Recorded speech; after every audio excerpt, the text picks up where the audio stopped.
Do you have more confidence that yields fall from here or that stocks rally from here? I've got equal confidence in both. That we've got a deceleration in economic activity. You know, our chief investment officer, Steve Auth, has been instrumental in putting together this soft landing, rocky landing thesis. We think the next couple of quarters from a GDP standpoint are going to be decidedly slower than we saw in the third quarter. As a result, we're all in on this equity rally. We thought that at 4,100, I guess about a month ago, the Federal Reserve is done in terms of raising interest rates. They're on hold. They're going to be on hold till the back half of next year. So we expect that bond yields are going to grind lower.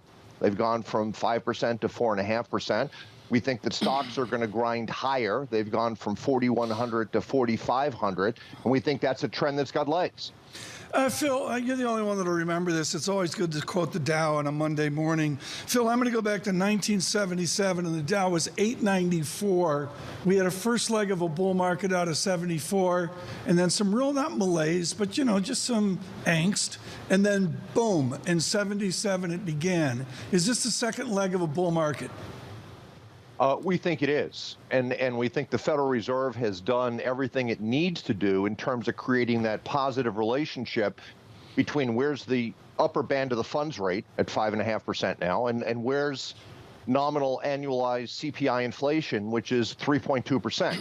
So the Fed's finally achieved what it needs to do, and on top of that, the bond market's done the heavy lifting for it. Since the last Fed rate hike in July, benchmark 10-year Treasury yields have gone from 3.75 up to 5%.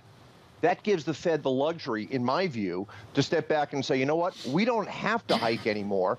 We can just sit here on the sidelines for the next year and allow the gradual slowing of inflation to occur. When you talk about grinding higher when it comes to equities and grinding lower when it comes to bond yields, how much does this actually lead to outsized gains versus just basically not losses?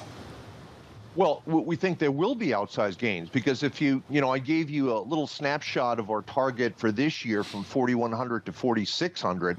But as we look out to next year, we think the S&P 500 can hit 5,000 by the end of the year. And depending upon how the economy plays out next year, and certainly the results of the election next November, a year from now, are going to be critically important.